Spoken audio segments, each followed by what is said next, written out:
de la transformación digital. Bueno, pues mi querida Ana Milena, mi querido Fernando, mi querida Margarita, el mundo del comercio electrónico está disparado después sí, de y me pandemia. encanta. Sí, pero porque compra y porque usted es emprendedora. Está al lado de los emprendedores. Sí, sí, usted sabe, usted sabe. O más por compradora. No. No, ya a mí hace rato me tocó hacer sumas y restas porque, claro, esto de apoyar, pues no siempre se puede dar, pero porque definitivamente ha sido una herramienta súper importante, una herramienta fundamental para ellos, para el comercio en general. Pues resulta que en efecto ha venido disparándose, pero no solamente creciendo, sino que ha venido evolucionando. Mire, desde la explosión que se vivió en la pandemia pasamos momentos desafiantes como el de las filas virtuales. Perdónenme que recuerde ese tipo de cosas, pero es un ejemplo de cómo se evoluciona, ¿no? Y de cómo las plataformas en su momento no estaban preparadas para recibir ese mayor nivel de confianza de la ciudadanía, o mejor, de los consumidores en este mundo virtual. Bueno, que era una necesidad en ese momento. Fue un mal necesario. Me parece una muy buena definición, un mal necesario. Pasamos de que la gente llegara al carrito de mercado, sacara el PDF, se fuera al puesto de chance, pues, supongo de esa manera, para ir a pagar, ¿no? Al de Baloto o al de cualquier cosa de apuestas o de mensajería, a que ya hacen la operación completa. ¿Por qué? Porque confían más en este mundo del comercio electrónico.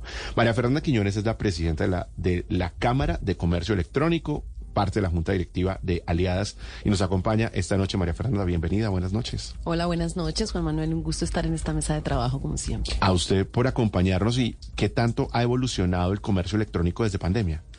Pues ha evolucionado de manera importante, no solo en términos de crecimiento de las transacciones digitales, tanto en volumen de ventas como en número de transacciones. Digamos que hemos tenido un comportamiento muy positivo. El año pasado se cierra con un 38%, una industria que antes de pandemia la teníamos más o menos de 20 billones de pesos, ya está en 50 billones de pesos para cierre del 2022. En el primer trimestre tenemos un comportamiento igualmente favorable con 15 billones de pesos en ventas. Entonces, digamos, es muy positivo, pero el desafío, pues el crecimiento ha sido, digamos, imparable, pero el desafío es un poco hacerlo sostenible. Yo creo que esa es la gran preocupación del sector. Para que no sea una fiebre, pues, pasajera. Claro, que esas dinámicas reactivas de la pandemia y esa digitalización se apropien, ¿cierto?, en el consumo de los colombianos, y creo que eso es en este momento lo que un poco más nos ocupa. Cuando vemos el comportamiento o la participación que tiene el comercio electrónico en el comercio agregado total, pues antes de pandemia teníamos un 1%, llegamos a participaciones casi del 8% en los momentos más restrictivos, pero hoy estamos en una participación del 2%. Entonces sí estamos un poco preocupados porque sin duda pues hemos venido penetrando en categorías cotidianas de consumo, no en categorías episódicas, que era un poco lo que se veía antes de pandemia, pero todavía hay mucho por hacer y eso depende pues de muchas variables. ¿Cuáles son esas barreras de acceso que tiene el mundo del comercio electrónico? Pues lo primero es el tema de la conectividad del país. Yo creo que ahí está el primer gran desafío, penetrar en las dinámicas cotidianas de consumo de los colombianos. Depende de que, por supuesto, todos los colombianos tengan acceso a canales digitales, un acceso además que les permita tener poca fricción, ¿no? No un acceso limitado, un acceso que intermitencia. No les permita cerrar la transacción. Otro tema, por supuesto, es el despliegue de la aceptación de los pagos digitales, de la inclusión financiera, no solamente en la colocación de los productos financieros en las personas, sino en el uso que se haga de esos productos. Entonces ahí tener más competidores que activen la posibilidad de generación de ese tipo de pagos pues va a ser fundamental. Creemos que hay un marco normativo habilitante para eso, que se ha venido como trabajando en los últimos años. Lo mencionabas ahora, el tema financiero pues siempre está asociado al despliegue, al desarrollo digital. Entonces ahí yo creo que falta pues obviamente profundizar, pero creemos que hay condiciones que le van a generar al país una ruta pues de inclusión financiera positiva. Todos los temas asociados a la logística, por supuesto que habrá que irlos mejorando, ir teniendo capacidades que respondan a las necesidades de los comercios, pero también unos comercios que entiendan que hay capacidades limitadas, y eso implica pues una armonización de prioridades y una ruta de trabajo como industria. Y sin duda yo creo que algo que es transversal al desarrollo del comercio electrónico, pues por supuesto es la confianza, ¿no? Que está, digamos, encaminada a entender la industria, a entender cómo le puede dar al consumidor más insumos para una decisión de consumo mucho más, pues mucho más, digamos, responsable, mucho más nutrida, ¿cierto? Y cómo puede hacerlo de manera segura, cómo realmente desmitificamos esta aura de desconfianza que hay alrededor del comercio electrónico a través de diferentes acciones que se despliegan en cada uno de los eslabones de la cadena de valor. María Fernanda, usted decía ahora que están como más involucrados con las categorías cotidianas. ¿Cuáles son esas categorías cotidianas? Es decir, el comercio electrónico, claro, se ha ido transformando y está con productos que son ya más cercanos a nosotros, pero ¿dónde lo podemos ver que también haga parte de ese crecimiento?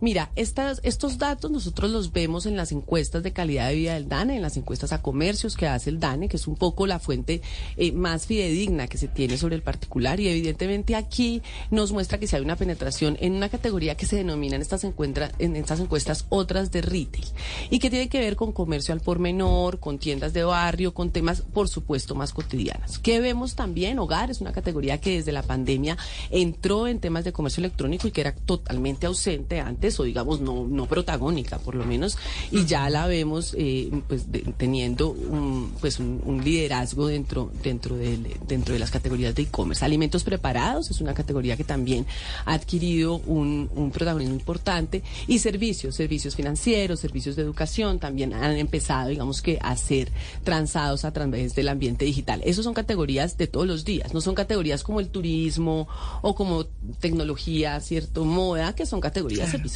son categorías de ticket muy alto. Ya hemos venido teniendo eso también, digamos, muestra la penetración, un comportamiento a la baja, que tuvo una variación, digamos, a la alza durante el último trimestre del 22 y este primero, asociado, digamos, que a estas variables macroeconómicas, pues, que han contraído el consumo.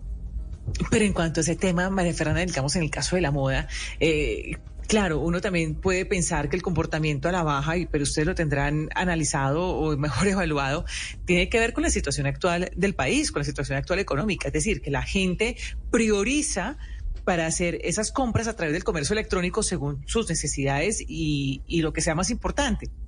A ver, pero hay que hacer una claridad. No es que la moda haya bajado. La moda sigue siendo una de las categorías, digamos, reinas del comercio electrónico. Lo que pasa es que se nos han colado otras categorías mucho más cotidianas, ¿no? Que están creciendo mucho más. Más frecuentes entre la más frecuente. Pero la moda sigue siendo, la moda, tecno y turismo sigue siendo. Me imagino que es que yo veo que la gente sí, claro, pero uno también entiende que hay otras necesidades ahora. Claro, me imagino que no crece al mismo ritmo que quienes dicen, yo puedo comprar un producto con las plataformas de domicilios, y el hecho de que la gente pague más cosas, más servicios financieros, ¿no? Las tarifas de servicios públicos, los servicios y todo ese tipo de cosas a través de Internet. ¿Qué quisieran ustedes? ¿Qué es lo que debería crecer más?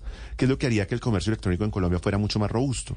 Mira, lo que haría que fuera mucho más robusto es que fuera un canal apropiado por el 90% del tejido empresarial colombiano, que son micro, pequeñas y medianas empresas. Ahí es donde está el meollo. Claro. O sea, lo que falta es que más pymes implementen botones de pago y sistemas de pago digitales. Que la digitalización de las pymes no se supere el tema reactivo, supere que es que tengo que abrir el canal digital porque no tengo cómo vender en el físico. ¿Y eso estamos hablando de empresas legalmente constituidas o es por el inmenso volumen de informalidad que hay en Colombia? Ambas cosas. A ver, yo creo que es importante que empresas legalmente constituidas de menor tamaño implementen la digitalización como una prioridad para diversificar sus canales y ampliar sus capacidades, pues, de llegada al consumidor.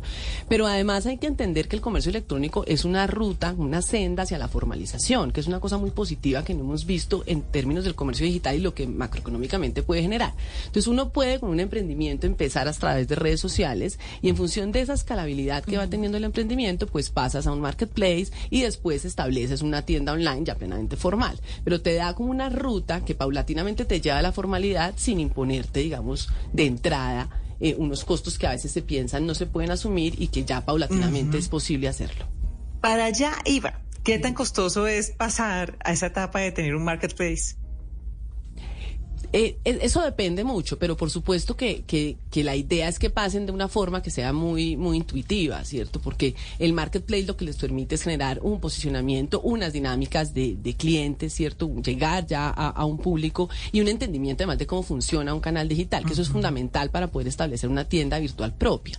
Entonces ya tiene una escala el negocio que le permite hacer ese salto y le permite generar, digamos, esas nuevas sinergias que implican una tienda propia, que es, por supuesto, pues tener mucha más implicancia, ¿no? En términos de inversiones económicas, pero también de tiempo. Entonces, pues sí tiene unos costos, por supuesto, hay que trabajar autónomamente todos los aspectos, por ejemplo, relacionados con el marketing digital, que es un poco algo que se entrega llave en mano en un marketplace, pero pues por supuesto que en términos de que le reporte pues un retorno va a valer la pena.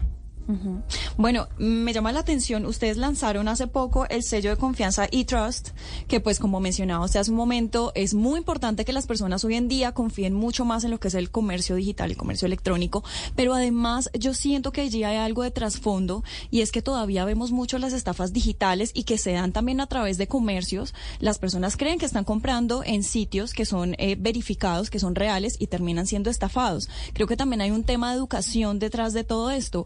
¿Hay alguna otra medida que ustedes estén tomando al respecto? Sí, yo creo que ahí hay que armonizar dos cosas. Un poco es el entendimiento de cómo funcionan las dinámicas de intercambio digital con lo que eso implica en términos de educación, ¿cierto? Cómo me aproximo a una compra, cómo me aseguro que realmente yo esté protegiendo mis datos a través de una conexión que sea segura, en una página, no accedo a través de un link, sino que me fijo que digite la dirección, sea específicamente la del comercio, que sea una página que tiene el candadito, son cosas muy básicas y eso le da seguridad. Pero que mucha gente no las sabe. No las mira, sí. Y un cuidado que tengo que tener en el mundo virtual con mis datos como el que tengo cuando estoy en el centro comercial con mi cartera, es decir, yo tengo que ser cuidadoso.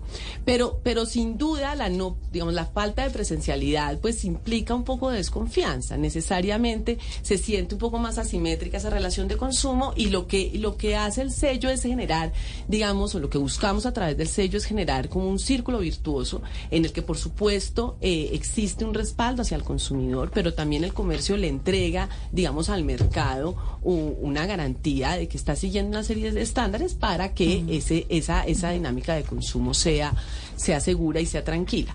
¿Qué ocurre con el sello de confianza? Lo hablábamos y lo hemos hablado siempre en este espacio. El comercio electrónico es una cadena de valor. El comercio electrónico no se puede sellar en su unidad, porque el comercio electrónico, que agrupa muchas industrias que interactúan entre sí para hacer la transacción digital, que es el elemento aglutinante, una realidad.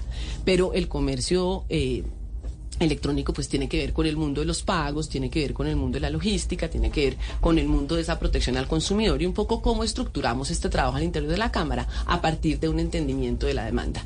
¿Qué es lo que el consumidor siente que lo inhibe para llegar al comercio digital? Y que le roben sus datos en el proceso de pago, o que el bien no le llegue como espera que le llegue, o que cuando le llega y tiene una reclamación ante el bien o no le gusta, pues pueda ser atendido por el comercio de forma oportuna y de forma fluida.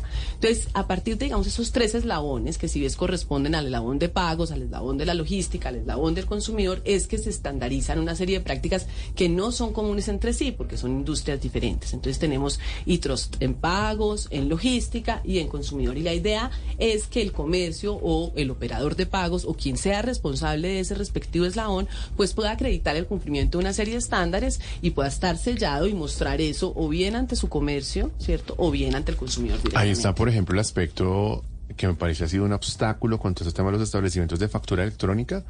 Aquí tuvimos hace unos días, al subdirector de factura electrónica y entendimos que parte de la responsabilidad, buena parte, está precisamente en que los establecimientos logren adoptar tecnología para que la factura electrónica se dé en tiempo real. Pero eso no es un tema de autorregulación, eso ya es un tema de regulación. Okay. Sí, eso ya está, a ultranza de lo que la autorregulación puede hacer, porque es una cosa que ya establece la ley. Entonces deben seguir y deben, sí. Es lo mínimo, es lo mínimo. Deben ya son. O sea, el sello es ir un poco más allá. Sí, es estandarizar una serie de operaciones para entregar un parte de seguridad hacia el mercado, un mensaje de seguridad. María Fernanda, ¿cómo vamos en el comercio electrónico frente a la delincuencia, ¿no? A los ciberataques, a esa delincuencia que aparece solamente por esos lares, los engaños que se pueden presentar cada día? ¿Cómo están trabajando ustedes al respecto? Pues a través de temas asociados a la educación, que era un poco lo que reseñábamos ahora. Hay que tener una disciplina en la verificación del origen de los mensajes. Cuando te llega una publicidad, saber de dónde te está llegando, saber que no es, conveniente acceder a través de links. Hay que mirar cómo accedo a través de portales y apps que específicamente sepamos son oficiales. Eso se puede comprobar y es importante que se haga porque forma parte de poder entrar a lugares seguros. Ser cuidadoso con los datos personales, ser cuidadoso también con el manejo de los instrumentos propiamente dicho, de los instrumentos de pagos. O sea, a través de una llegada al consumidor y un entendimiento de cómo se debe manejar en un mundo virtual, hemos obviamente buscado trabajar en temas de ciberseguridad, pero también trabajamos, con los diferentes diferentes grupos de interés. Trabajamos con la policía, un poco nosotros advirtiendo como temas que podamos ver pueden ser complejos y la policía ya los investiga. Eso pasó, por ejemplo, la semana pasada evidenciamos un portal perfectamente montado a través de mobile y no se evidenciaba, digamos, y cuando lo veíamos en laptop ya era otra cosa y podíamos darnos cuenta de desvíos que se daban y lo gestionamos con la policía y a través, por supuesto, de nuestros comercios con este tema de prácticas en ciberseguridad que eso lo que hace es entregar tranquilidad sobre cómo se gestiona eso en el mundo digital. Pues María Fernanda, le quiero agradecer por acompañarnos en esta mirada integral de lo que ha sido la evolución del comercio electrónico, un mundo absolutamente apasionante y bueno, que está muy resumido en lo que es precisamente la Cámara de Comercio Electrónico. O sea, que ahí está buena parte, si no todas las plataformas que uno encuentra cuando en algún momento tiene una necesidad y la resuelve a través de canales digitales. Gracias. A ti muchas gracias a todos por la invitación. María Fernanda Quiñones, la presidenta de la Cámara de Comercio Electrónico, esta noche en Blue 4.0.